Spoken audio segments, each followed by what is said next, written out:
We are appalled at the crackdown on dissent in Uganda, alongside a gradual erosion of the rule of law, increased military involvement in civilian institutions, and shrinking civic space, all of which are creating a climate of fear throughout the country. Since the general elections on the 15th of January this year, we have received information that at least 50 opposition leaders and supporters, 5 human rights defenders, and 5 journalists have been subjected to human rights violations. Uganda's most recognizable opposition leader, Kizza Besigye, is now fighting for his life in intensive care as Uganda's political crisis takes an even darker turn. We must fight for our rights. His health is deteriorating, and General Mozi keeps threatening and saying he's a dead man walking. I will kill him. So their intentions are clear. Yep. It is to kill him.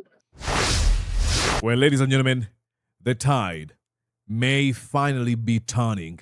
One international condemnation after another, and the pressure on the Museveni criminal regime keeps growing. And it gives us a smile, because we know for sure we are headed for a political sigh of relief.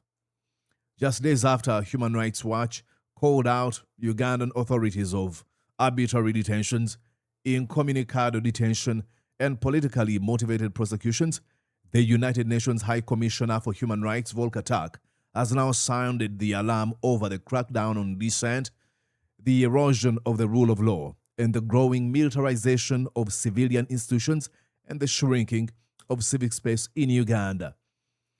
You know, for many years, Ugandans have felt like we were crying alone.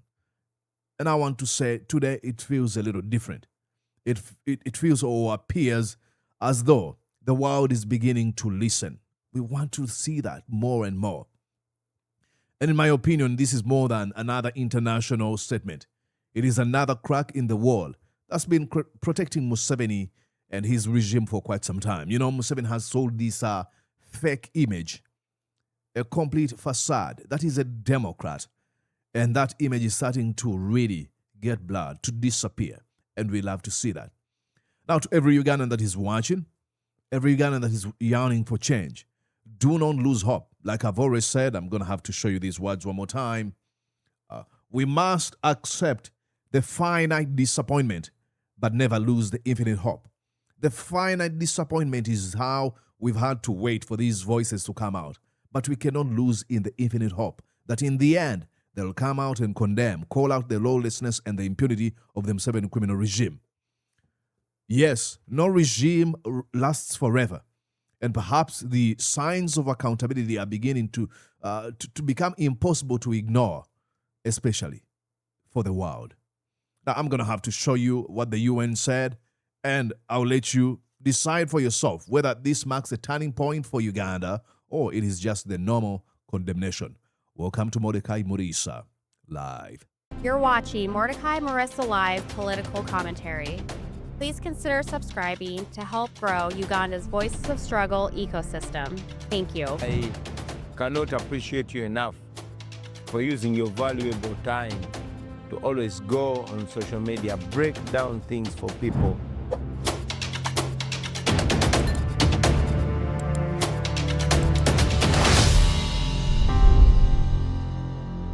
All right, ladies and gentlemen, we begin with this from the United Nations. Listen here. We are appalled at the crackdown on dissent in Uganda, alongside a gradual erosion of the rule of law, increased military involvement in civilian institutions, and shrinking civic space, all of which are creating a climate of fear throughout the country. Look, my only condemnation here, or what I don't like about this, it is they call it the growing arbitrary or abuse of authority and stuff like that. This has been the pattern and practice of the Museveni criminal regime. And I don't understand how these international organizations that really have the resources fall into the traps where they're lied by dictators like Museveni. Museveni ascended to power through killing people, by using arms. And I would think with the resources, with institutional trust, with everything institutions like UN has, they should keep eyes on dictators who are sent to power by killing people. I don't think they're going to abandon that culture when they get to power. That's how they maintain. And that's what Museveni has been for years. Those who dare to speak out are silenced. There is increased self-censorship, further stifling of public debate, and deepening polarization. Since the general elections on the 15th of January this year, we have received information that at least 50 opposition leaders and supporters, 5 human rights defenders, and 5 journalists have been subjected to human rights violations. Yeah. There's some word choices used there to either sound nice, but I think they should be. I don't think they're gonna be as bombastic as Mordecai Morisa. Hey, I'm just a ding dong on social media here, flapping my gums. But I would like them to be a little more bland. We have the command of Uganda's Defense Forces, Museveni, who posts about how many people he's killed and how many more he wants to kill. And again, talking about resources, I mean, they can have producers who will be displaying all these evidence. It's not that Mordecai Morisa is alleging. The son of the president says, we have killed 22 of NUP, the National Unity Platform, which happens to be Bobi Wine's political party. We've killed 22 of its members. We want to kill Bobi Wine. I want to kill Besigye. These are statements coming from the commander of Uganda's Defense Forces. So I hope they are more blunt than, okay, we've received reports. How did she frame it? And 5 journalists have been subjected to human rights violations. Subjected to human rights violation. A slap could be that. But guess what? These people beat, kill, torture, disappear, maim our people. These include instances of enforced disappearance, torture and ill treatment, and arbitrary arrest or detention based on legal provisions and kill, which do not comply with international human rights law. 10 leading civil society organizations have also been suspended since January of this year, while others have been closely scrutinized and at times subject to harassment. We've also received information about increased military involvement in functions that are ordinarily carried out by civilian institutions. Some media outlets have been forced to close temporarily.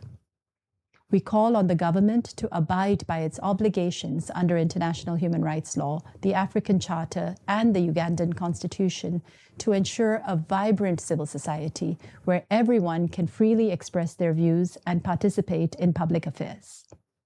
Well, yeah, you're calling for criminals to do a thing they will never do. They never. I'm sorry to be the bearer of the bad news. Hey, you can accuse me of being a pessimist, cynical and skeptical. But I'm telling you, this is the Museveni criminal regime. This is all I've known since childhood. Silencing, dissent. It's not news.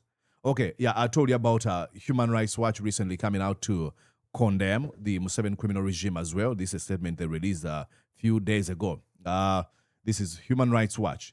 They say, if you want to read here with me, Uganda's military is arbitrarily seizing government critics, holding them incommunicado, then handing them over for bogus prosecution. Yeah, I love that blunt language. Bogus prosecution. Yeah. I love the choice of words. Bogus prosecutions. Human Rights Watch said today, these actions are apparent effort to silence and curtail all opposition and in the independent media. Since mid-June 2026, security forces have unlawfully seized at least 5 critics of Museveni and his son Muhoozi, the chief of defense forces. The army also raided and is laying siege to country's largest independent media company for forcing it to cease operations because of negative coverage of the president. Museveni's government is increasingly using the military to cudgel against dissent and criticism, said Karen Kaneza Nantulia, Deputy Africa Director, Human Rights Watch. They should stop using security forces to take out critics and instead respect Uganda's constitution and Uganda's rights, said security. I'm going to have to read this. I don't know what's happening to me. Okay. They should stop using security forces to take out critics and instead respect Uganda's constitution and Ugandans' rights, security, and due process. Brilliant. And then they went on to say, On June 15th, armed soldiers raided the home of Elias Lukwago, a lawyer in Kampala and the capital. Okay, here we have to put, to clarify on this. There's a special group of soldiers called the Special Force Command. This is a secret elite, security team that guards the president. They were given orders from the son of the president to go and abduct the former Lord Mayor of the capital city of Uganda, Kampala. That's what they did. They could have just summoned him, but they did. They jumped over his fence into his house and abducted him. Now, if you think that's bad, what happened after will actually surprise you. Muhoozi Kainerugaba, the commander of Uganda's defense forces, had him taken to a torture dungeon. They stripped him naked, took photos of him, and he posted them on social media. We're dealing with a sociopath and a psychopath at the same time. So you're talking to sick people. That's what they did to the former Lord Mayor of Kampala. I know. We want to be professional. We don't want to use that language. Sometimes we have to be blunt. And I would think in this age, these are huge, very strong institutions should hire people who are going to tell the truth as it is. No more time of hiding in niceties and, this is how I should speak because I work at Human Rights Watch. No, state what happened. Because there's video proof for all this. I'm not just coming up with this, creating out of thin air. No, these things happened. So be open, be blunt, be honest. This, when you talk about the shutdown of media houses in Uganda, you should be able to note that, these people did not commit any crime. Only they reported these kind of stories, and you can actually go on and examine those stories. You find out, hey, they reported nothing but the truth. And now, I think I've just seen Bobby Wine posting, let me show you something Bobby Wine posted in regards to what we're talking about. He posted just a few minutes ago. If you want to read here, he says, as Dr. Besigye lies in ICU room fighting for his life, let's not forget that the stated intention of the Museveni regime is to murder him.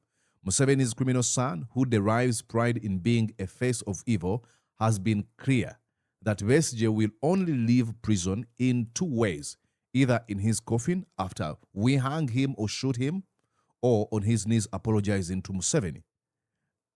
End of quote. That's why they have denied him bail, dismantled his legal team, and hounded him left, right, and center. The world must not stand by. What is happening in Uganda is catastrophic. Let's use every avenue to speak out and protest and agitate. One bloodthirsty family must not be allowed to torture, maim, murder, and hold a nation at ransom without consequences. Absolutely. That's what happened. Bobby Wine is not creating this out of thin air. It's not just alleging. No. If you check the Twitter handle of the president's son, that's what he's been posting. This is what we want to do to Kizza Besigye. Actually, I think I need to show you this story to put this into context. Besigye's wife is going to speak. Watch here. Uganda's most recognizable opposition leader, Kizza Besigye, is now fighting for his life in intensive care as Uganda's political crisis takes an even darker turn. We must fight for our rights. We must fight for our rights. We cannot allow raping of our constitution. We cannot allow raiding of our breaking of our constitution. Now, let me take you to his wife, Winnie Byanyima, telling you what all these people are trying to do here. Listen to Winnie Byanyima. For the presidency in 4 consecutive elections. His health is deteriorating, and General Museveni keeps threatening and saying he's a dead man walking. I will kill him. So their intentions are clear. Yep. It is to kill him. Keeping him in prison, denying him bail is part of that intention to kill him. This crime. Exactly. That's why I'm saying these international organizations should be more blunt and honest. Say out the truth without reservation of a thing. the son of the president, has posted, Besigye will only get out of prison in 3 ways. Either by we shall kill him or hang him, or he should apologize or kneel and beg for mercy from Museveni. So don't hide the lawlessness and impunity in this nice language of arbitrary arrests and a violation of human rights. What? Be specific. Be specific. How? Because, denying somebody, trying to think about something here. You could violate my human rights by refusing me to speak. That's attacking my freedom of speech. But this is the extreme of violating my rights. You're keeping me in prison. You are raiding homes of my lawyers and abducting them and torturing them. You're denying the rest of other lawyers I have entry into Uganda. And then you warn of, you promise a death where you're going to kill me. Okay, I understand. Denying me right to speak is one thing, but if you threaten violence onto my life, I think that's a little bit another. So I hope these international organizations will go beyond, the niceties they use in describing what's going on in Uganda. We're living in hell, and we hope you help us jump out of this hell. All right. Let me know what you think down in the comment section. My name is Mordecai Murisa. I'll be back here. Stick around. Oh, but before I go, I should remind you. There's if you go in your phone and you type in NUP conversion 2026, you'll see that there's a conversion, the NUP, the National Unity Platform conversion, that's going to be happening on August 13th to 17th, 2026 at a Hilton Los Angeles Airport Hotel in LA, California. So if you want to be part of this conversation or this conference, Bobby Wine is going to be there with his wife and a few leaders from Kampala. So please book yourself a ticket and be part of this wonderful conversion. We're going to be discussing a lot of things, especially the turmoil going on in Uganda. I'll be more than glad to see you there. See ya.